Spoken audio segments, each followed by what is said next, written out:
Hello friends, कैसे हो, क्या कर रहे हो। आज की सेशन में हम चर्चा करने वाले हैं कि मिनिमम कितनी रैंक तक स्टूडेंट्स को आईआईटी जेईई काउंसलिंग जो 27 मार्च से स्टार्ट होने जा रहा है उसको पार्टिसिपेट करना चाहिए। आप में से बहुत सारे स्टूडेंट का डिमांड था कि सर हमें एक एक्सपेक्टेड आइडिया दे दीजिए कि इस रैंक तक स्टूडेंट को यहाँ पर आईआईटी जेईई काउंसलिंग में पार्टिसिपेट करना बेनिफिशियल होगा, ताकि जिसका रैंक बहुत कम है उनको सीसीएमएन काउंसलिंग करना है, इधर आईआईटी जेईई में अपना जो मनी है वो वेस्ट ना करें। तो इसको लेकर हम इंडिविजुअल सब्जेक्ट को लेकर चर्चा करने वाले हैं, इंडिविजुअल कैटेगरीज को लेकर हम यहाँ पर डिस्कस करने वाले हैं। ये जो स्टूडेंट्स मैं आपके साथ शेयर करने जा रहा हूँ एक्सपेक्टेड कट ऑफ कि इतनी रैंक तक स्टूडेंट को आपको आईआईटी जेईई काउंसलिंग पार्टिसिपेट करना चाहिए। तो ऐसा नहीं कि इस रैंक तक के बच्चों को सबको आईआईटी मिल जाएगा, ठीक है। मैं आपको ये एक एक्सपेक्टेड आइडिया दे रहा हूं कि इतनी रैंक तक को स्टूडेंट को पार्टिसिपेट कर लेना चाहिए, क्योंकि इस बार सीटें बढ़ चुकी है। तो हो सकता है आपका जो लास्ट का एडिशनल राउंड होता है वहां तक आपको हो सकता है कोई सीट अलॉट हो जाए। अगर आपका 50, 70 या 100 रैंक ज्यादा भी है, जो मैं आपको बता रहा हूं, इससे अगर आपका 100 रैंक ज्यादा है तो भी स्टूडेंट्स आप अगर इंटरेस्टेड है तो आप अप्लाई कर देना। हालांकि आईआईटी जेईई काउंसलिंग को पार्टिसिपेट करने का ऐसा कोई रिस्ट्रिक्शन नहीं है कि सभी स्टूडेंट पार्टिसिपेट नहीं कर सकते, कर सकते हैं। जो भी स्टूडेंट्स आईआईटी जेईई एग्जाम को अपनी कैटेगरी में अपने सब्जेक्ट में क्वालिफाई कर चुका है वे सभी स्टूडेंट्स आईआईटी जेईई काउंसलिंग को पार्टिसिपेट कर सकते हैं। लेकिन जिनका रैंक कम है उनको पता है कि उनको आईआईटी नहीं मिलेगा, दूर दूर तक कोई संभावना नहीं है, तो ऐसे स्टूडेंट को अपना सीसीएमएन काउंसलिंग पे ध्यान देना है, जो आपका मई मंथ में होगा। सीसीएमएन काउंसलिंग का पूरा प्रोसेस का हमने सेशन बना दिया कि कब कैसे होगा, ठीक है। उसको भी आप जरूर वॉच कर लेना। और आईआईटी में कितनी सीटें भर चुकी है, कौन से डिपार्टमेंट में कितनी सीटें बढ़ी है, उसको भी आप जरूर वॉच कर लेना, ठीक है। जिसका लिंक आपको डिस्क्रिप्शन में मिल जाएगा या ऊपर आई बटन में मिल जाएगा। और इस सेशन को जितना ज्यादा हो सके प्लीज लाइक और हाइप कीजिए, अपने फ्रेंड सर्कल में शेयर कीजिए। इस तरह के सेशन तैयार करने में काफी हमें मेहनत करनी होती है स्टूडेंट्स, ठीक है। तो आज के सेशन में हम डिस्कस करने वाले हैं कि इस रैंक तक स्टूडेंट्स आप जो है यहाँ पर अप्लाई कर सकते हैं, ठीक है। तो चलिए स्टूडेंट्स शुरू करते हैं, देर किस बात की। सबसे पहले स्टूडेंट्स हम बात करते हैं फिजिक्स डिपार्टमेंट को लेकर। स्टूडेंट्स आपको पता होगा फिजिक्स डिपार्टमेंट में आईआईटी कानपुर ने भी एक नया जो इंटरडिसिप्लिनरी प्रोग्राम स्टार्ट कर दिया है, सस्टेनेबल एनर्जी, जिसकी स्टूडेंट्स जो कट ऑफ है वो काफी कम रहेगी, ठीक है। तो आपके फिजिक्स में स्टूडेंट्स अगर आपका जनरल में अगर आपका 1000 से लेकर आपका 1100 तक रैंक है, आपका 1000 से लेकर 1100 तक अगर आपका रैंक है, तो स्टूडेंट्स आप बिल्कुल आईआईटी जेईई काउंसलिंग पार्टिसिपेट कीजिए, क्योंकि एडिशनल राउंड में हो सकता है किसी का अगर लक अच्छा है तो कोई सीट मिल जाए, ठीक है। और ईडब्ल्यूएस में अगर आपका 1600 तक रैंक है तो स्टूडेंट बिल्कुल आप अप्लाई कर सकते हैं, आपको पार्टिसिपेट कर लेना चाहिए आईआईटी जेईई काउंसलिंग, ठीक है। ओबीसी में अगर आपका 15 से 1600 तक रैंक है, ठीक है,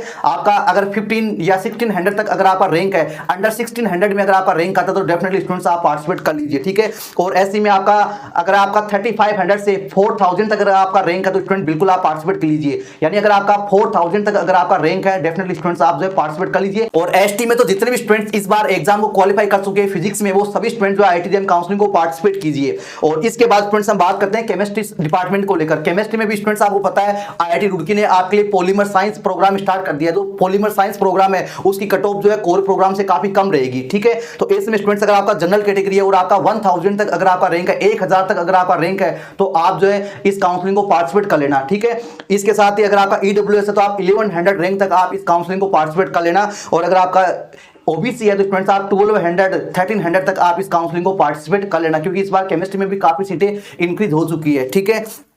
इसके साथ अगर आपका एससी कैटेगरी है और आपका 3500 तक अगर आपका रैंक है तो डेफिनेटली स्टूडेंट्स आप इसको पार्टिसिपेट कर लेना आईआईटी जेईई काउंसलिंग को।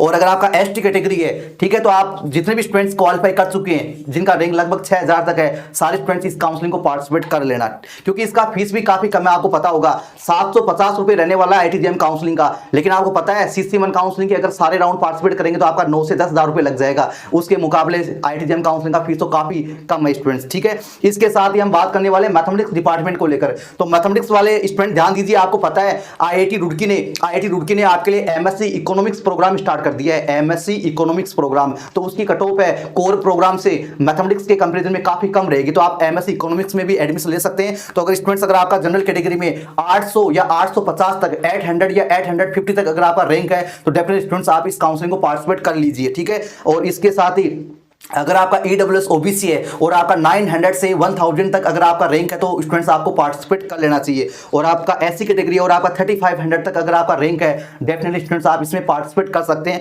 और एसटी में स्टूडेंट्स आपका अगर 6000 तक रैंक है तो स्टूडेंट बिल्कुल इस काउंसलिंग को पार्टिसिपेट कर लीजिए। ये तो मैं आपको एक एक्सपेक्टेड आइडिया दे रहा हूँ, ये इसका मतलब ये नहीं है कि इस रैंक तक के सारे बच्चों को आईआईटी अलॉट हो जाएगा, ऐसा नहीं है, ठीक है। आपकी जो लास्ट ईयर की कट ऑफ है उससे तो कट ऑफ इस बार कम रहेगा, ठीक है, क्योंकि सीटें बढ़ चुकी है, ठीक है। लेकिन यहां तक हो सकता है मिल भी जाए, नहीं भी मिले। लेकिन अगर आप आईआईटी जेईई काउंसलिंग को पार्टिसिपेट नहीं करोगे तो आपके पास कोई चांस नहीं रहेगा, आपके पास 0% चांस रहेगा। अगर आपकी रैंक तक कट ऑफ भी चली गई तो स्टूडेंट्स आप रिग्रेट करते रहोगे कि मैं भी IIT काउंसलिंग पार्टिसिपेट कर लेता, ठीक है। तो अगर आप इस रैंक तक अगर आपका है तो स्टूडेंट बिल्कुल आप ट्राई कर सकते हैं। बाकी तो आपकी मर्जी है, किसी स्टूडेंट को अगर आइजर में जाना है, IISc में जाना है, या फिर किसी को टॉप NIT में जाना है, तो हो सकता है आप इसकी भी कर सकते हैं, ठीक है। आप अपने इंटरेस्ट के अकॉर्डिंग आप डिसाइड कर सकते हैं, ठीक है। हम बात करते हैं बायोटेक्नोलॉजी को लेकर। तो बायोटेक्नोलॉजी में स्टूडेंट्स आपको पता है सीटें काफी कम है। अगर आपका जनरल कैटेगरी है तो आप 200 रैंक तक अप्लाई कर दीजिए, ठीक है। हालांकि 200 रैंक तक के बच्चों को IIT नहीं मिलेगा, बायोटेक्नोलॉजी वाले बच्चों को, ठीक है। अगर 100 तक मिल जाए तो भी अच्छी बात है। हालांकि अगर आपका EWS है तो आप 250 या 300 रैंक तक स्टूडेंट आप अप्लाई कर सकते हैं। 7 स्टूडेंट्स अगर आपका OBC है तो आप 300 से लेके आपके 350 तक अगर आपका रैंक है,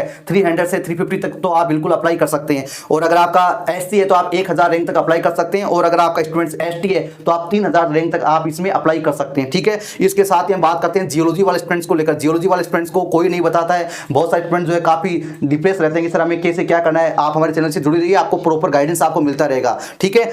तो जियोलॉजी वाले स्टूडेंट्स अगर जनरल कैटेगरी से बिलोंग करते हैं तो आपका 250 रैंक तक आप पार्टिसिपेट कर लीजिए। हालांकि 200 रैंक तक या 250 तक आपको IIT नहीं मिलेगा। हो सकता है आपको IIT भुवनेश्वर है उसका ओशियन साइंस प्रोग्राम आपको मिल जाए, लेकिन फिर भी स्टूडेंट्स आप पार्टिसिपेट कर लीजिए, ठीक है। इसके साथ ही अगर आपका EWS OBC है तो आप 350 रैंक तक इस काउंसलिंग को पार्टिसिपेट कर सकते हैं। फिर IIT नहीं मिलेगा तो फिर तो अपने को पास IIP विशाखापट्टनम है या CCMN काउंसलिंग है, वो तो है ही अपने पास ऑप्शन, ठीक है। इसके साथ अगर आपका SC है तो आप 1200 तक अप्लाई कर सकते हैं। 7 स्टूडेंट्स अगर आपका ST है तो आप 2000 रैंक तक इसमें अप्लाई कर सकते हैं स्टूडेंट्स। तो ये स्टूडेंट्स हमारा एक्सपेक्टेड कट ऑफ था। इसको लेकर स्टूडेंट्स आपको ज्यादा डिप्रेस होने की जरूरत नहीं है, ठीक है। ये जो बता रहा हूं मैं इसके अंडर में आपको IIT का कट ऑफ जाएगा। इससे बाहर जाने का तो बहुत कम गुंजाइश है, ठीक है। अगर आपका फिर भी अगर आपका जो मैं बता रहा हूं इससे आपका 50 या 100 रैंक ज्यादा है तो भी आप ट्राई कर सकते हैं, अपने लक को आप आजमा सकते हैं। बाकी तो आपका जो लास्ट ईयर का कट ऑफ है लगभग उसी के आसपास रहेगा। इस बार फिजिक्स, केमिस्ट्री, मैथ में या इकोनॉमिक्स वाले बच्चों का, ठीक है, उनका जो कट ऑफ है वो लास्ट ईयर से थोड़ा इंक्रीज हो जाएगा क्योंकि सीटें बढ़ चुकी है, ठीक है। तो उनकी EWS OBC में लगभग हो सकता है 100 तक का जो है इजाफा हो सकता है। और आपका जनरल कैटेगरी में आपका 30 से 50 रैंक तक का न्यू IITs में इजाफा हो सकता है, ठीक है। बाकी तो स्टूडेंट्स आपका काउंसलिंग स्टार्ट हो चुका है और हमारे चैनल से आप जुड़े रहिए।